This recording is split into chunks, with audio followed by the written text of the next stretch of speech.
What is up everyone, and welcome to a really cool little video. Now as you guys can see, this box is opened, and what happened was I woke up this morning and I was all tired and everything. I saw that I had a package, I didn't even look at the label, I just ripped it open and I thought it was something really boring that I'd ordered on Amazon that wasn't anything to do with the channel.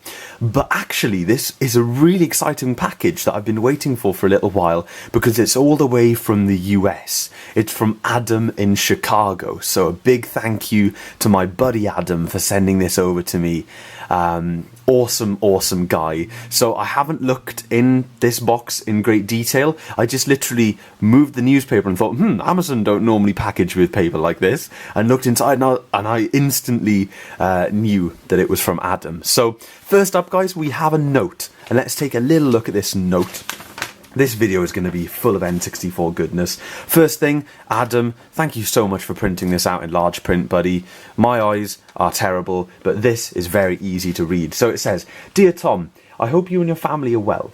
In this box are some NTSC North American N64 games. Also, like last time, I have included some extras as well. I can't wait for the video. Sincerely, your man in Chicago, Adam." So lovely note there guys, and as I say in all of these videos, I keep every single one of these notes in a special folder now, because I think there's going to come a time in my life where I look back at them and it's going to be really like a special thing to look back on these wonderfully kind notes from someone. Because if anything ever happens to the videos or whatever 50, 60 years from now, at least, you know, paper, there's still something very special about paper. Anyway, so let's dig into the package.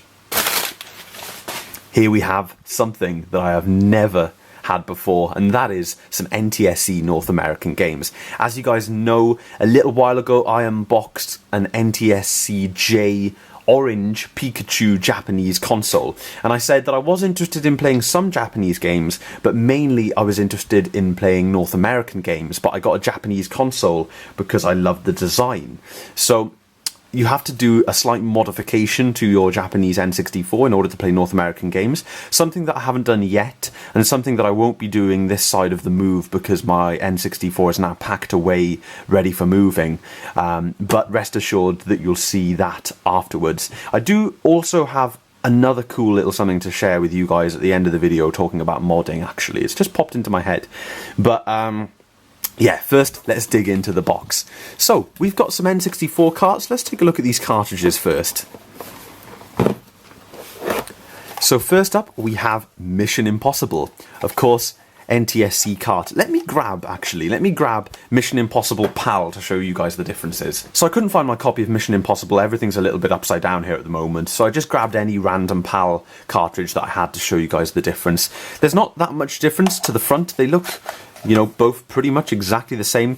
On the label, you will notice that the Nintendo seal of quality is different. As you can see, there's a slightly different design to it, and also the rating systems are different in the US and PAL regions. So you get these rating logos on pretty much all of the US games, I think. We'll see when we look through the rest of the games now, but often there are no rating badges on PAL games whatsoever, which is quite interesting. That's pretty different these days, of course. But the real differences between these two are when you turn them around. You guys can see that they have totally different labels. So we have a few different languages on the PAL region ones, of course, and then of course this is the NTSC label. As you can see, fairly different there. But probably the most interesting difference to us nerds is the tab system on the cartridges. Now you can see that the PAL ones are quite big, and the NTSC ones are smaller and off to the side. So there is no physical way that without modification you will not get this into a PAL console and you will not get this into an NTSC console. It's no big deal with PAL and NTSC, because even if you mod the tabs, you will not be able to play, for instance, an NTSC game on a PAL console or a PAL game on an NTSC console. That's not what I'm interested in. What I'm interested in is taking PAL completely out of the picture and doing the tab modification to my Japanese console, which have similar tabs to these ones, and then that allows you to put US games in the Japanese console, and they will work. They will play without any further modification. So anyway, let's carry on digging through the box. I just thought I'd show you, before we got started here, the differences between the PAL and the NTSC carts, and talk your ears off a little bit. So we've got Mission Impossible. Next up, we have a nice blue cart, Madden 2000. Apologies, Madden 2001. So this is cool because I'm glad this was in here, actually, because this will spark me off on a whole other bit of rambling. The US, you guys in the US were so lucky to get all of these amazing colourful cartridges. For instance, your copy of Donkey Kong 64 is yellow. Your copy of Tony Hawk is blue, Tony Hawk 2 yellow, Tony Hawk 3 black. We didn't even get Tony Hawk 3 over here. You've got so many different colour variations of cartridges that we don't have. We have a gold Zelda cartridge, Zelda Majora's Mask. We have a black Turok 2 Seeds of Evil, and we have some others, but you guys got so many awesome colourful carts that we didn't get, and they just look so cool in my opinion. Really, really cool. So I may make it like a thing where I try and collect all of the colourful NTSC carts or something like that and have them rode up on my shelf. I think that would look pretty damn cool. So yeah, here is one to add to my possible future collection, but I may find that a little difficult. But yeah, this is in nice condition. Next up, we have, let's take a look, aha, Bomberman 64. I have the Japanese version. Adam did mention that this was in here, and it would be cool to have the US version as well, because I can actually read the text on the screen. That'll be great. So if I'm going to play Bomberman 64, as you guys know, I don't own the PAL version, so I'll probably play the US one, because I struggled to understand the Japanese one. If anyone's wondering, the reason I have the Japanese copy is because it came with my Japanese console. I haven't gone out of my way to buy any Japanese games yet. Next up, we have Jet Force Gemini. Awesome, another game that I don't own and have never owned, but is meant to be a fantastic game on the console. So this is really cool. It's like a lot of people would seem would be a bit put off by the fact that I'm getting now PAL and NTSC stuff, but for me, I just see it as a big bonus because it's variation in games and it's variation in the hardware that I'm playing the games on. So sometimes I get to use my PAL N64, you know, the N64 that I'm familiar with from my own country, and other times I get to play around with a different N64 console entirely, my Pikachu one, which is great. And for those of you who don't know, who haven't seen the unboxing videos and the videos about the Pikachu N64, I bought it for myself with my Christmas money, so it's something that I've wanted to do for a while. Next up, we have, oh wow, Mortal Kombat Trilogy, does that say? Yeah, Mortal Kombat Trilogy. Awesome. I have never had a Mortal Kombat game on the N64. You can see a pattern developing here, so that is awesome. As you guys can see, there is an M rating on this game, M for mature. I believe that's what it is. I believe that's how the system works. So as you guys can see then, I believe we have ratings for all of these games, as in like E for everyone and stuff like that. So yeah, that's pretty awesome. Mortal Kombat, looking forward to giving that one a go. That'll be fantastic. And last up for the cart only, we have a game that I have never owned. I've never come across it over here. I don't think it's rare, but I just happen to have not stumbled across it. That is Star Wars Shadows of the Empire. Now, I believe all of the Star Wars games are meant to be good on the N64, so that should include this one, but I've only ever played Rogue Squadron and Episode 1 Racer, so really looking forward to giving this one a go.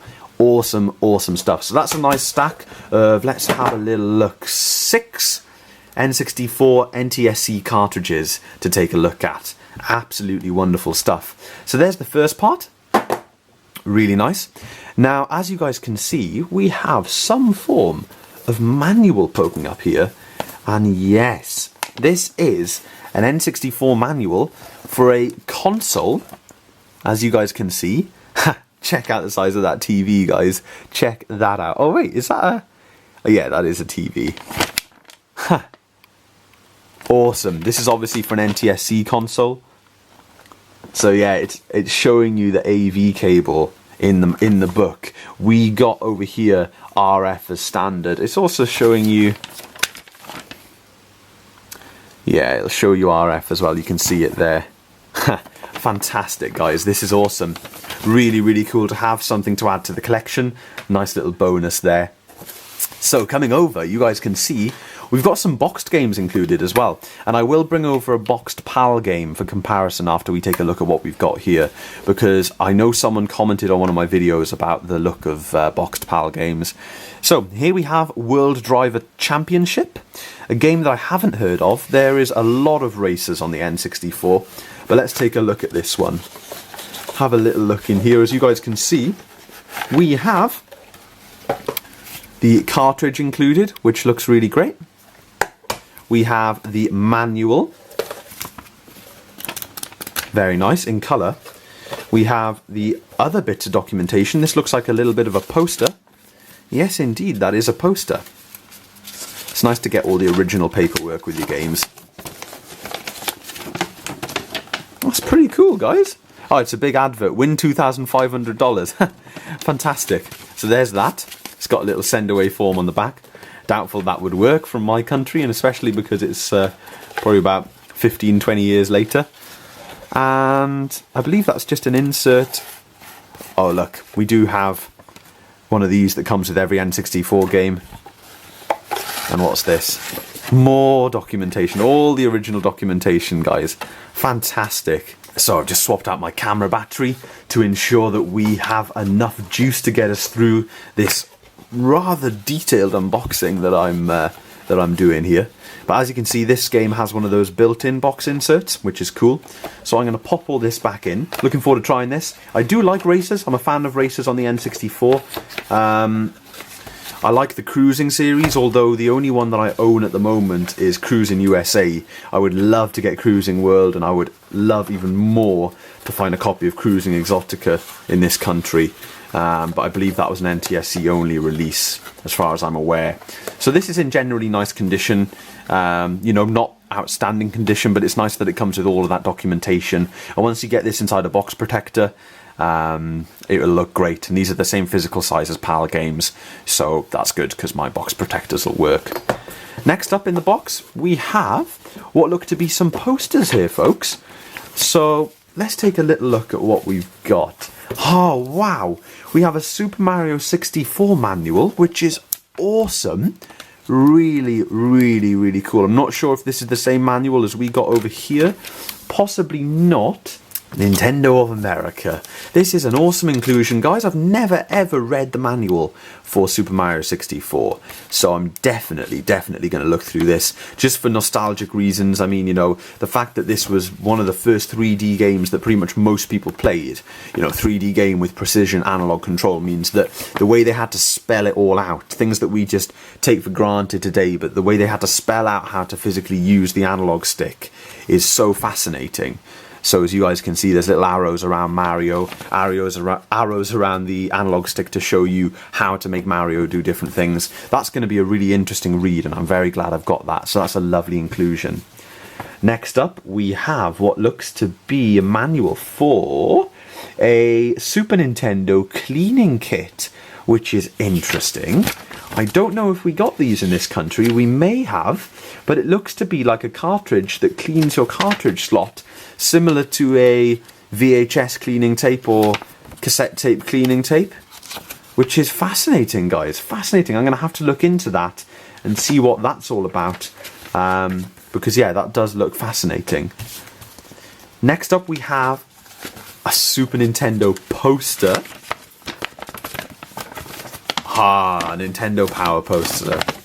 Get the power, Nintendo Power. Now that, sorry about the framing, guys, but that is something that's got to be going on my wall. The other side, you got some up and coming Super Nintendo games, it looks like, which is awesome. But this is what I will be putting on my wall. That is awesome. What a brilliant inclusion. That is wicked, Adam. Really, really nice. So that will probably go up on my wall in the new IMNC man cave, or whatever we're going to be calling it.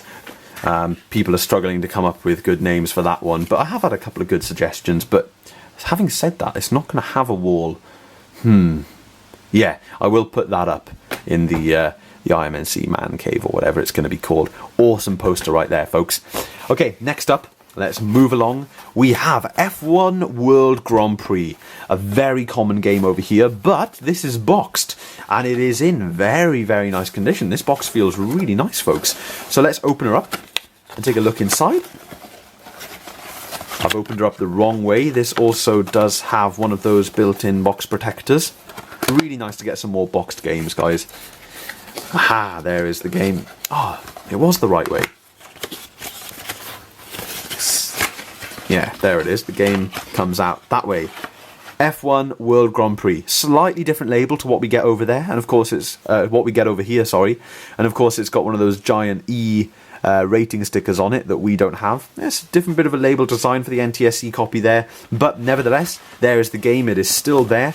A game that I've put a surprising amount of hours into, actually. I think any N64 owner, especially in this country, I don't know how common this game is in the US, probably fairly common, but I know that everyone around here pretty much had this game because there was just an abundance of these in bargain bins and that around 2001, 2002, 2003, just sitting around in game shops. And it was one of those games you could go and pick up for a couple of quid, so you didn't need a lot of money, and it was a decent play. They did have another version of this, another newer version. I don't know if that's F1 Grand Prix 2000 or something. I know there's a couple of these games, but yeah, only for N64, and it's part of the N64 Sports series. Can't remember if we had that branding over here in this country. But yeah, the ultimate racing experience. That's a great inclusion there, folks. I don't actually have this game boxed, so that's really nice to have. And let's have a look what we have last. This is the last item in the box. We have WrestleMania 2000, also only for N64 and part of the N64 Sports series. I don't have any N64 wrestling games. I'm going to come out and say it, folks. I don't know anything about wrestling. I've never been into it, but from a purely intrigued collector's standpoint, not that I'm really a collector, but well, I pretty much am at this point, I guess. Yeah, from a pure collector's standpoint, this is of big interest to me, and it's just got even bigger when I've seen that this cartridge is black. Guaranteed, I would actually begin to put money on the fact that this cartridge in the PAL region is grey. Comment down below, is it grey? I reckon it is. So yeah, that's awesome. Nice. Second game in my colourful PAL cartridge collection. Here we have the manual included, nice colour manual, really cool. I will definitely be giving this a go. The only game that I have tried on the Nuclear Strike 64, interesting, I haven't played that one. The only game that I have played that's anything close to this, and it's not even wrestling, it's boxing, is Let's Get Ready to Rumble boxing, Ready to Rumble boxing. Not the second one though, I'd like to try the second one. And I actually first played it on the Dreamcast. It's only recently I picked up Ready to Rumble boxing on the N64, and it is quite a bit of a different version actually. It's amazing the capability differences between the N64 and the Dreamcast there, especially for those kind of games. So there we have it. There's probably wrestling fans in the comment section now quite annoyed that I segued from wrestling to boxing, because it's a totally different thing. But yeah, in my eyes, you know, they're in a ring, and it's fairly simple. Anyway, I'm gonna quit while I'm ahead, folks. So that is the nice little collection of boxed games that I've got from Adam, which is awesome. I'm going to lay everything out on the desk, and I'm going to, with the outro of this video, I'm just going to let you... Ooh, first, before we do that, I'm going to get a PAL box, or a couple of some examples to show you guys some box variations. So, there's not a lot of consistency with N64 boxes across the regions, from what I've discovered. Now, as you guys can see, these are all NTSC games, but this WrestleMania one has full branding of the game around the entire box. Now, I believe this is rarer than games that have the blue, yellow, red, green, because I think lots and lots of, as you can see, red, blue, yellow, green. I believe lots of NTSC games have that. Now, let's take this one as the prime example, because it's got the standard only for N64 logo in the corner. If you guys take a look at your average PAL game, let's bring it up. Now, in the PAL region, I don't know why they do this, but they often get the cover and shrink it down. As you can see, only for N64, it's the same, only for N64. They shrink it down and give it this black border. They also keep the blue and the green echoes from the NTSC packaging, so you can see the green and the blue, but they have it on the ends instead, and the yellow and the red is often not there. But that's not to say that that's for every game, but this is common in the PAL region to get black on the sides with the game logo. Another common thing, as you guys can see here, here's a second example of that, but this one is, yeah, total pretty much just the same as this one actually. 1080 snowboarding, they've shrunk the picture down into the middle, only for N64 there. Very odd how they do that. It's wasted space in my opinion. I would have blown up the cover art, but because it's the PAL region, it's because how we had our games, it's, you know, still special to us, I guess. But they also, as you guys can see in this game here, our sort of sidebars where they talk about your controller and your rumble packs and expansion packs, etc., they were black instead of red for the most part. This is an example of a game with a fully blown up cover. Now, as far as I know, and as you can see, this one's got game branding around the sides, so a little similar to that WrestleMania one. But as far as I know, any PAL game, or lots of PAL games that have the only for N64, are shrunk down with this black border. Now let me get you another couple of PAL games to show you some variations. Now we do have some games that have the yellow on the sides. So for instance, this US one has got the same colours as this PAL James Bond game, as you guys can see, yellow, and they lose it there with the red. I personally don't own any PAL games with the red side there, but this one is sort of the closest you're going to get, but you can still see black sidebar versus red. And I'm going to show you one of the last box variations that you can get in the PAL world, and it's one that definitely does annoy me because it bucks the trend in pretty much every respect, and that's these types of boxes where they don't have the sidebar. They take a complete turn of their own in the design of the box, and if you put them like this, it's one of the only boxes around that doesn't have the N64 logo on that side. So that is frustrating for me. But yeah, that's just a little look at NTSC versus PAL game boxes. I'm sure that was pretty long-winded, but I think someone out there may be interested. So as you guys can see, a lovely little crop of NTSC North American N64 stuff from Adam. So big thank you, Adam. This was great fun unboxing. It put a smile on my face today. It's so nice to get stuff like this through the door. Real unusual stuff that I haven't seen before. This is my first time handling US N64 games and boxes, so it's really nice to see the little subtle differences in person. Now, as you guys know, I'm going to have to modify my Japanese console to play these NTSC games, and that is something that I'm going to be doing hopefully quite soon after the move, when I get my console back out and get the appropriate tools and stuff to do a nice job. But on the modding side of things, I was chatting to another good American buddy of mine, or buddy from the US, and that's Todd. I was chatting to Todd because he emailed me telling me about a very interesting Kickstarter project that his buddy was hosting with an interesting product. It's basically the inside cartridge slot that has no tabs, no restrictions, so you just pop open your N64, change out the cartridge slot on the inside, which is a very simple process, and then you can play your Japanese and US games in the same console, whether that's in a Japanese console or a US console, it doesn't make a difference, and you can do that without cutting up your original console in any way. Now, unfortunately, I made this video a little too late. I was waiting until this very unboxing to come through to mention it because it's very appropriate. But I've still left the Kickstarter link in the video description. I've left it late because unfortunately 4 days ago the Kickstarter project ended and it did not reach its goal. But I'm going to leave the link there anyway of interest. And if any of you guys are interested in chatting to this guy, chatting to Todd's buddy about this particular project, if you're interested in that kind of N64 modification, I guess after his Kickstarter campaign hasn't quite gone as successfully as he may have hoped, he may need some support and for people to show some extra love.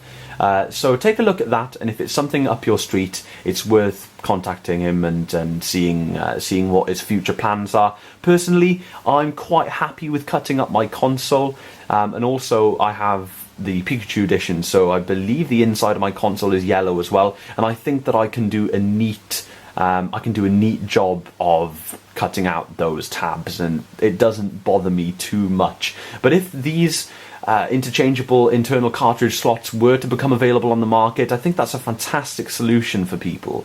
So yeah, head on over to that link in the video description. It is for a failed Kickstarter campaign, like I said, that ended 4 days ago, but yeah, just have a little look at it if that's of interest to you, as I said. So a big thank you, Adam. This is awesome, buddy. Like I said, you put a smile on my face. It's really nice to get this stuff. It's pretty surreal having US N64 stuff sitting on my desk. I do appreciate the effort you went to with the packaging and getting it sent all the way to me over here in the UK. I know that can be a little bit of a process. And yeah, the support that Adam and people like Adam and all the viewers and everyone that is showing to me on the channel is just continuing. Day by day, it's just growing and it's absolutely wonderful. So I'd like to say a big thank you to everyone for watching. Hope you've enjoyed this nice, chilled, relaxing unboxing, showing you guys some of the cool goodies that I got from Adam today. And of course, as always, I will see you in the next video.